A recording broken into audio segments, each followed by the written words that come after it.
Dust rose like smoke in the dying light, curling through the air with every kick of boots and strike of fists. The crowd pressed close, their voices a chorus of hate.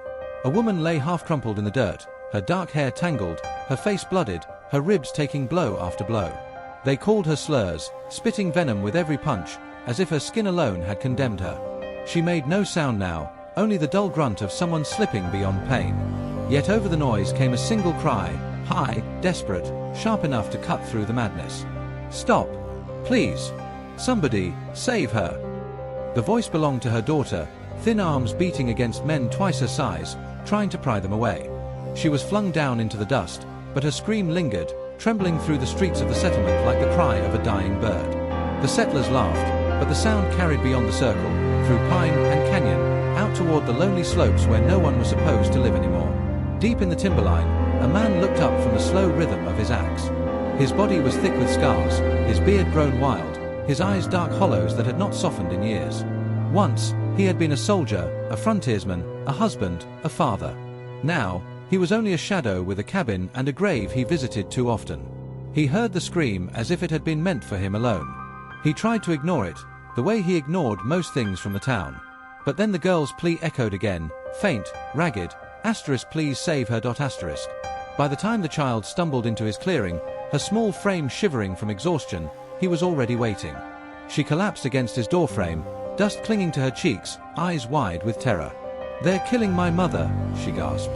"They're beating her, because she's Chinese. You have to, please, you have to stop them." He stared at her, every muscle locked in place. He had sworn, long ago, never to interfere again. The world had taken his wife in flames and his son in fever, while neighbors watched without lifting a hand. He had built walls of timber and silence around his heart, promising himself he would never answer another cry.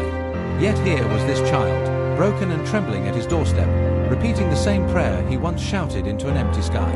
"Get up," he muttered at last. "Show me." The town was still roaring when he arrived. The settlers had dragged the woman near the well, surrounding her like wolves circling prey. Some held ropes. Others clutched bottles, daring each other to take the next strike. They were drunk on cruelty, their laughter harsh, their shadows stretched long in the lantern light. Through them walked the mountain man, a tall shape of leather and grit, rifle slung low, tomahawk hanging at his hip. His boots struck the boards with a weight that silenced the nearest voices. Slowly, one by one, men turned. The girl darted past him toward her mother, but he did not rush. His eyes, cold as river stone, swept across the crowd. "Step aside," he said. His voice carried like thunder rolling from the peaks. For a heartbeat, no one moved. Then a man spat at the dirt. "This ain't your fight. She don't belong here. None of them do." The mountain man's hand flexed around his rifle. "You'll move," he replied. "Or you'll wish you had." The first attacker lunged, swinging a length of chain. The rifle but cracked against his jaw, dropping him where he stood. Another charged, knife gleaming, only to be caught by a savage elbow that split his lip wide. Dust and shouts erupted as the circle broke into chaos. The mountain man moved with a brutal efficiency born from battles long past. Quick, punishing strikes, no wasted motion. A settler raised a pistol, but before he could fire, the tomahawk flashed, spinning through the lamplight and burying deep in the man's arm. He screamed, dropping the gun. The rifle thundered next, smoke curling as another attacker crumpled. Shouts turned to fear. Boots scrambled on wood. Still, some pressed in, knives slashing, fists pounding. One blade caught the mountain man's arm, hot blood spilling down to his hand, but he did not falter. He tore through them until silence fell, broken only by the ragged breath of those who still stood. The settlers backed away, muttering curses, clutching wounds, dragging their fallen. One voice spat above the rest, bitter and furious, his siding with the Chinese. "Let him burn with them." The mountain man stooped, lifting the half-conscious woman into his arms. Her weight was slight, her breath shallow, but she stirred against him, whispering words he couldn't catch. The daughter clung to his side as he strode from the square, eyes never leaving the shifting crowd. No one dared stop him. The forest swallowed them quickly, torches fading behind. At the cabin, he laid the woman on a rough-hewn bed, fetched water, crushed herbs, bound her wounds with practiced hands.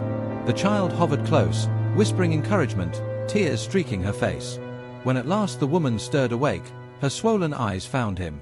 Her lips parted, voice faint as a breath. Why risk your life for us?" He looked away, pressing the last bandage into place. His jaw tightened, the weight of memory heavy in his chest. "Because once, I begged for someone to save my family," he said quietly. "And no one came." For a moment, silence filled the cabin. The girl slipped her hand into her mother's, hope flickering where despair had lived. The mountain man rose, his shadow stretching tall against the firelight. Outside, an owl called through the night. Then he saw it, a glow among the trees, faint but growing. Torches. Shapes moving between the pines, closing in on the cabin. The settlers had followed. He reached for his rifle, jaw set like iron. The night was not finished with them yet. The glow thickened against the trees, torches bobbing like fiery eyes in the night. The mountain man set the rifle across his lap, listening to the crunch of boots advancing through pine needles. The cabin's walls were sturdy but thin, a single volley would splinter them. He drew in a slow breath, steadying himself. Behind him, the girl clutched her mother's hand, her voice a trembling whisper. "They've come for us." "They've come for me," he corrected, his voice low, iron settling in his chest. He dragged a bench across the door, bracing it with his weight, then glanced at the trembling pair. "Stay down. Do as I say." A voice rang from outside, coarse and commanding. "Hand her over, mountain man. She don't belong here, and neither do you if you stand in our way." Laughter followed, jeering, thick with hate. The leader stepped forward into the torchlight, broad shoulders wrapped in a dusty coat, his face hard with arrogance. He held a rope in one hand as if the verdict had already been cast. The mountain man opened the shutter, raising his voice just enough to carry. "You'll have to bury me first." A murmur rippled through the mob. Then came the first shot. The cabin shuddered as a bullet tore through the wall, wood splintering inches above the woman's head. She stifled a gasp. The daughter ducked, pressing her small frame against the floorboards. The mountain man fired back, the report deafening in the tight space. A figure screamed outside, torch tumbling into the dirt. The siege had begun. Gunfire cracked, each shot puncturing the night. Splinters flew, smoke thickened, the air acrid with gunpowder. The mountain man moved with deliberate calm, shoot, reload, duck, shift.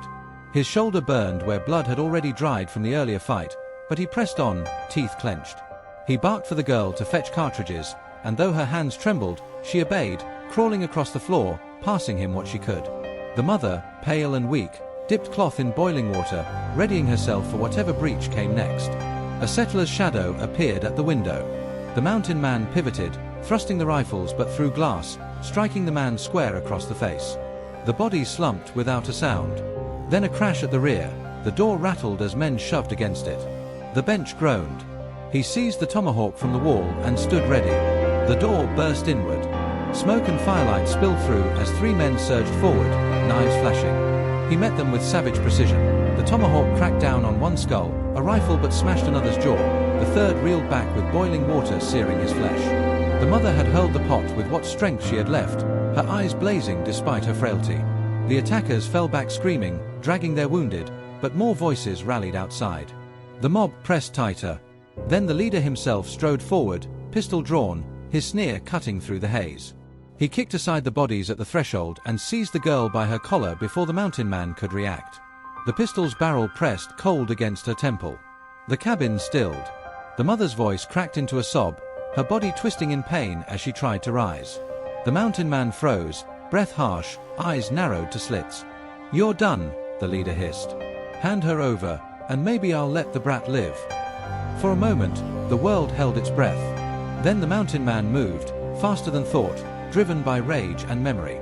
He lunged, shoulder slamming the pistol aside as the shot fired wild into the ceiling. The girl screamed and dropped low. The two men crashed into each other, fists and steel colliding in a brutal dance. The leader fought like a brawler, heavy and relentless. The mountain man fought like a survivor, each strike honed by years of violence. Blood sprayed as the tomahawk found flesh. The leader snarled, headbutted him, drove a fist into his ribs. The mountain man staggered but did not fall. He struck back, bone crunching under his knuckles, the fight raw, savage, final. At last, with a roar, he drove the blade deep into the man's chest. The leader gasped, eyes wide, mouth forming words that never came.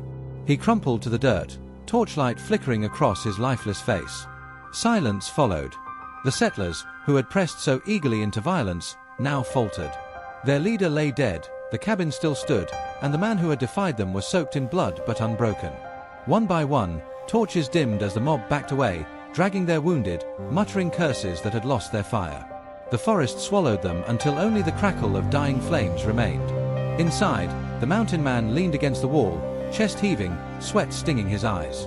The girl rushed to her mother, clinging to her as if afraid she might vanish. The woman looked toward him, her gaze soft though her face bore bruises. "You saved us," she whispered. He wiped blood from his brow, his voice rough. "No. I just refused to let them take you." Her hand trembled as it reached toward him. "Why?" He stared into the embers of the fire, words heavy on his tongue. "Because this land doesn't belong to hate," he said. "Not if we fight back. Not if someone decides enough is enough." The dawn crept through the cracks, painting the cabin in pale gold. Smoke curled upward from smoldering timbers, carrying with it the memory of blood and fear. The girl pressed her face into her mother's side, whispering, "You're not alone anymore. Neither of us are." The mountain man stood, weary yet unbowed, and stepped to the doorway. The forest beyond was quiet now, the mob dispersed, but he knew they might return. Still, something within him had shifted. For years he had lived as a ghost, bound only to grief. Now, in protecting them, he had found a tether to the living world again. Behind him, the woman's voice lingered, soft as the morning light. Sometimes one act of courage can outlive 1,000 acts of hate. He did not answer, but the words carried with him as he walked into the cool air, rifle slung over his shoulder, heart heavy yet alive in a way it had not been in years. And though the mountains remained vast and merciless, for the first time in a long while, he did not feel entirely alone within them.